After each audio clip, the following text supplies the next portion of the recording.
I think that for me, in seeking my personal truth, because I don't think there's one like universal truth or whatever, we all have our own version, right? So for me personally, I've had to sacrifice, I guess, the idea I had for my future, because I've come to an understanding that that's not what I want anymore. And then also, I think I've had to sacrifice certain unhealthy relationships on my route to, I guess, be the healthiest version of myself and be, I guess, my most ideal version, unfortunately, and also fortunately, I suppose. That's hard, but that's great. Yeah. That's a great answer. Welcome to Critical Thinking Required, hosted by LBW. This podcast is intended for free thinkers, entrepreneurs, and knowledge seekers. Join us as we discuss relevant financial topics, explore with guests their financial journeys, and engage with experts in industries such as space, media and entertainment, real estate, and many more. Buckle up and enjoy the ride. Welcome to Critical Thinking Required. You're with your hosts, myself, Tim Bickmore, and my colleague, Dan Weiss. And we have a special guest today, our other colleague, Kennidy Briggs. Hi. As we like to do on our podcast, we want to introduce our team. Kennidy started with us in March, and she's been doing a wonderful job, and we wanted to make sure we can get to know her a little bit better for our viewers and our listeners. But before we jump into Kennedy's questions, which they are pretty fun, if you do like our content, please share, subscribe, and like. It really helps us out. Please go ahead and do it. We're all over the place: Spotify, Apple Podcasts, the works. So thank you for doing that. Okay, let's get to know Kenny better. I'm Kenny, excited. what is your legal name? I'm Kennidy Jean Briggs. I get a lot of questions about if I'm named after the Kennedys. I am not. My mother just liked the name. Sorry to disappoint. And it's spelled differently too. Yes, it's spelled very special. It's Kennidy. So I never got any of those fun little souvenir keychains that you get at like a little specialty shop. Wasn't in my cards. That did not work out. No. Where do you hail from, Kennedy? So don't hold this against me. I'm technically a fib. I am from Granite City, Illinois, but I feel like I'm from Florida. So I'm going to tell you I'm from Florida. I'm from around Jacksonville. How about some of your favorite pastimes? What you like to do? Yeah, so I spend a lot of time video gaming. I've recently, over the weekend, spent about 10 to 12 hours playing Sims. So that was very fun for me. Which year are we on Sims? Wait, what? Like the newest Sims 4. Sims 4. Yeah. Okay. Like the Sims as in the characters, or like the Sim cities? Oh no, the characters. But really, I don't really play as the characters. I really just like designing the houses and then like letting the Sims just do what they want. Like I just want to design the houses. Like that's really what I want to do, and like make them have magic and then never do anything with it. I also really like painting. So I do a little bit of that. And I'm also that weird person who walks her cat. So now that it's getting warmer out, I'm gonna be doing that. Very exciting. I wonder what you meant by walk cats. Yeah, Turnip loves going out for walks. She's very good on a leash. She'll come right up to strangers and ask for pets. So I make a lot of friends that way, actually. Well, makes sense. What did you kind of aspire to when you were thinking, what do you want to be when you grow up? What was coming into your mind? This is perfect. I actually wanted to be a veterinarian. And then I realized that seeing animals in pain makes me cry. So I realized that wasn't going to really work out for me. I figured that out pretty quick, thankfully. But you know, I do love them. I like the idea, but it's not going to work in practice for me, unfortunately. Okay. And so out of curiosity, where did you go to college and what did you study? Sure. So I went to Florida State University, hence why I feel like I'm from Florida. And I actually studied sociology. I started out as a criminology major and then realized I probably chose that because I watched a little bit too much Criminal Minds. So then I was like, this isn't going to work. And I was taking a sociology of marriage and the family class. And that like blew my mind. I was like, this makes so much sense. And so I was like, I want to do this, even though I didn't really know what I was going to do for a job with my sociology degree, but I was like, this is what makes me happy. And then I did it and it made me happy. Were you a big Law and Order fan? I liked SVU, the special original victim one. unit. No, I just feel like the characters weren't compelling enough for me, but what's her face, Olivia, I really liked her. I was like, yeah, what a lady. And so I did like SVU. And so obviously given your sociology degree, just out of curiosity too, how do you feel that it's relevant currently with what we're kind of doing here? So like what it was like, how it's been relevant for you in the past, but how it's also being relevant going forward. Yeah, I mean, there's a lot of client interaction in this kind of job. And I feel like using my sociology degree, I'm kind of able to understand like some motivations that clients may have in their purchases or in their spending patterns. I think a lot of like why we spend kind of comes back to how we're feeling and other kinds of barriers that are going on in our lives. And I think being able to understand that puts me in a better position to be able to understand why clients are doing what they're doing and how to like help them in that, right? Without adding in any sort of like judgment or shame or anything like that, because that's not productive either, we know. Very cool. Very cool.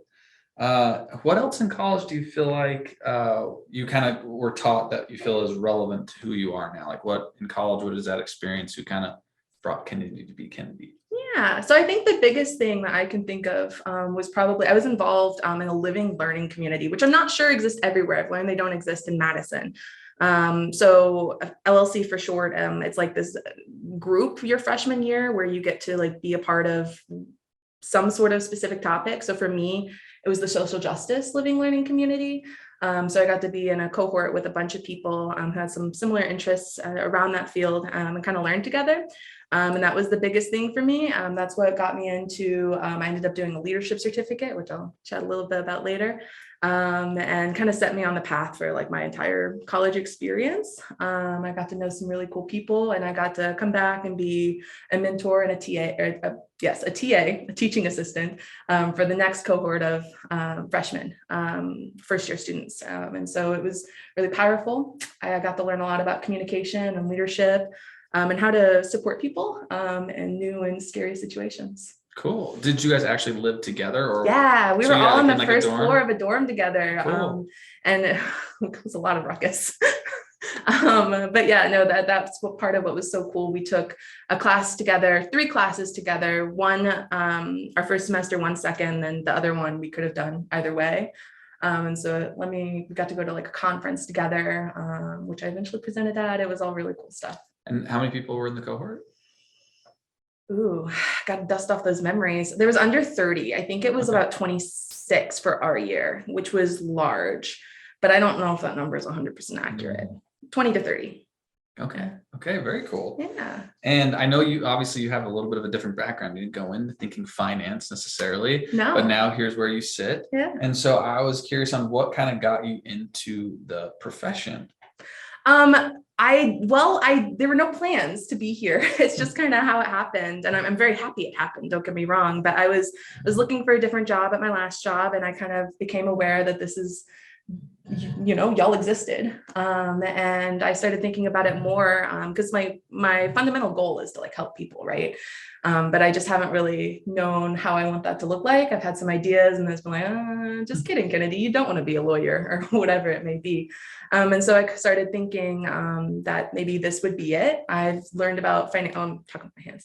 I started learning a little bit about financial therapy. And I thought that maybe that would be a good way for me to help people because I personally have experienced like some shame around finances and like feeling bad that I don't really know all of the things. And so I'm looking at this as an opportunity to kind of help other people who are feeling the same way because it's just not helpful and there are better ways around it. So, Very cool. Yeah. And That's a great answer. that is a good answer. Thank you. What, like in general, you kind of mentioned a little bit of it, Sure. but what motivates you professionally? I mean, yeah, helping people. I know that's kind of a cop-out answer. I don't mean it to be. I really like the idea of being able to help people work through those kinds of intense emotions surrounding finances, because it's not like in this world we live in, it's not something you're going to get away from. Try to put your head in the ground, it's just going to get worse. And so I would like to help other people get through that point where they want to stick their head in the ground and be like, no, actually, it's this, this, and this. That was a good answer. I think Dan and I would agree with what you just had mentioned about the industry. It definitely needs to be a little bit taught different within our minds. But out of curiosity, kind of keeping the college conversation going, what advice would you give someone entering college that wants to study a degree or somebody who may want to jump into this industry? And I know you've kind of gotten into this industry similar to kind of all of us here, a little non-traditional. Just curious on what kind of advice you'd provide them. Yeah, to piggyback off of that a little bit, going into college, you don't have to do like what you're studying in college for the rest of your life. I certainly did not go into grad school like I thought I was for sociology. So I feel like I would advise to explore, have freedom in like what you're doing in college, and know that it isn't indicative for what you have to do for the rest of your life. I started as a criminology major, definitely didn't end up doing that. And I didn't end up doing sociology either in the traditional sense. So I guess give yourself that freedom to explore and like figure out what brings you joy, and know that that can change, I guess, is what I would say. And take a sociology class, even if you're not doing sociology as a major. I feel like you'll get a lot out of it. It's applicable to So many everything. things, like so many things in life. I feel like I've learned something about in sociology and are able to bring that into the conversation. So take a sociology class. I have the pleasure of asking you a question we've asked everybody that I think is very insightful. What say are your most cherished failures? I fostered cats, kittens to be specific, in college. And when you adopt a kitten or a cat or any sort of animal that you're fostering, they call it a foster failure. So I always say that my favorite thing I've ever failed at is adopting my cat Turnip. She's just a little terror, but also a delight, and I love her. But I think more seriously, I think anything I failed at that's brought me to this point. I feel really good about the point I am in life. And I have had quite a few failures that have led up to me getting here. And so I guess I appreciate them because I'm here with Dan and Tim. The journey. It's pretty great. It is a journey. And another question that I love asking that we've all answered too is, can you talk about some of the people that you would consider mentors in your life? Why? Yeah, I've always struggled with this question, but I feel like it would probably be a professor I had in college. We called her Dr. O. She's the most genuine, kind, wonderful human being I've ever met. But I think like what was so compelling to me is that she's always taking responsibility for things she could do better or hasn't done or did whatever. And I just really appreciated that. The amount of empathy that she has as well. She was part of the program I was in college for leadership and stuff. And I feel like I came out of her class, her capstone course is like a better human being. And so I just, sometimes in my head, I'm like, what would Dr. O do? What a compliment to her. Yes. Yeah. Yeah. Shout out to all teachers. I mean, sometimes teachers don't get to hear those type of stories, and they do influence lives quite a bit. Oh, she changed my life completely. Like I learned a lot from her. It's awesome. Yeah. So this one might be a bit difficult for you to answer at this point, although I think you've kind of already touched on it. Just because you're newer to this industry from a professional standpoint. One of the many perks as to why we were so excited for you to join actually this team. But what in the time frame that you've been just thrown into all of this with us, could any highlights as far as what you see that already bothers you in the industry, what you'd like to see changed? Yeah, I think I did kind of get on it a little bit earlier. Outside of LBW, I feel like I've seen a lot of advisors and planners be very pushy in what they tell their clients to do with very little context or very little explanation. And I think that's really harmful because not only does now the client not know like what the heck they're doing, but like this planner or whoever is not making the effort to help them understand and help them feel a little bit more secure. And what they're doing with their money. So I feel like that's a really big issue. I personally, I have a lot of stereotypes about planners and finance people, I guess, coming into this position. And it was kind of along those lines. And that's not LBW, luckily, but it is something I feel like I've been seeing more and more of, especially now that I'm paying attention to it. So yeah, I think that's probably my biggest issue coming in. We're not the econ bros. I have kind of been calling them econ bros, but like it's in a good way, I'll take it. in a loving way. I just remember, yeah, Kenny came and she's like, my friends are like, oh, you're supposed to some econ bros. And I'm like, I've never been called that, but I like it. Okay, I guess you could be. Just a little bit, but it's okay. There are worse things to be. Yeah, that's true. That is a good point. This question I have for you, Kennedy, I really enjoy. And Kennedy obviously knows that I always like to ask difficult questions in our meetings. But I really like this one, and I should probably bring this one up in our meetings as well. But I am curious on what your greatest source of joy is. Yes. So for me, it is definitely that feeling you get when you're like communicating with someone and you feel completely seen and you feel like you can completely see them. Like that sort of like connection. I don't have like a specific word for it. Maybe a different language has a word for it, but I'm not aware of one in the English language. But that like true human connection. Yeah, that true human connection, that vulnerability, that like seenness, for lack of a better word, is the goal for me. I feel like I also kind of feel like that connection sometimes in nature as well. And I don't know if it's weird to say, I feel like the nature can see me, but I hope you understand what I mean when I say that. I love it. Yeah. That sort of like freeing vulnerability, like, I don't know. I just, it's beautiful to me. True connectedness. Yeah. I love it. That's really good. That's a really good answer. Thank Great. you. And so the other one too is, this one's an easy one. Okay, I'll take it. Favorite place you've ever traveled to? Okay. I went on a cruise with my family once and we did a really cool excursion where we got to go to Coba, which are some Mayan ruins near Cozumel. And I got to actually climb the temple. So I got to go to the very top of that pyramid, like I climbed all the steps and just like looked out and saw all of like the trees and just so many trees, like just an island. I was the island and there were so many trees.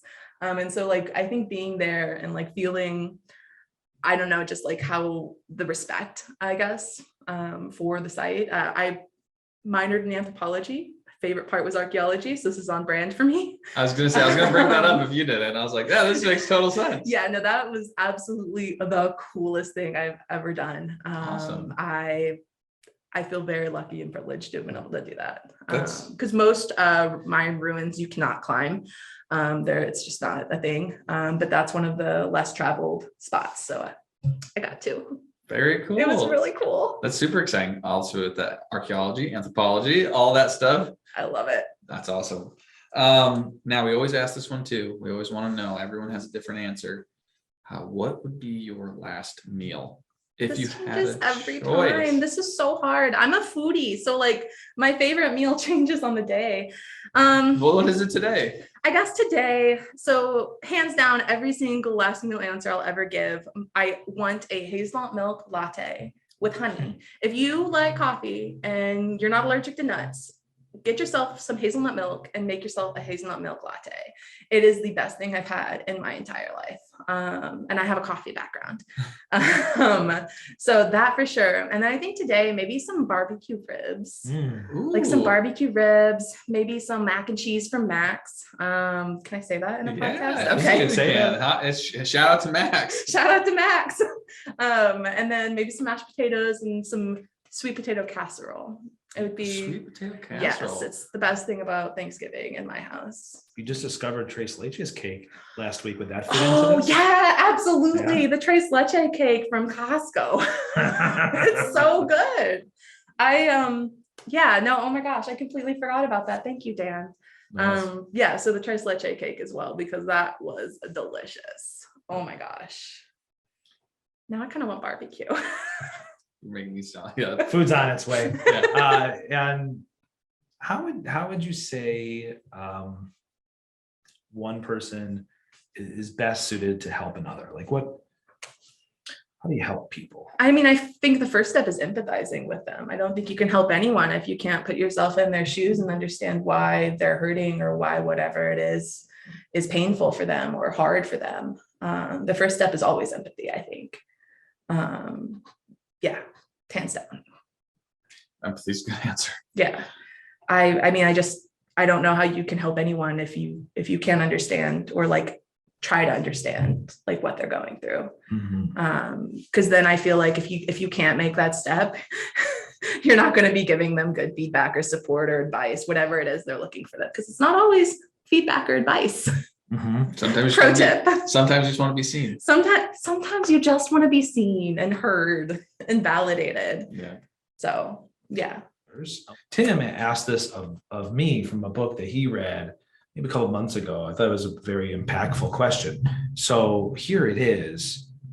What, in seeking the truth, what have you sacrificed in order to seek said truth?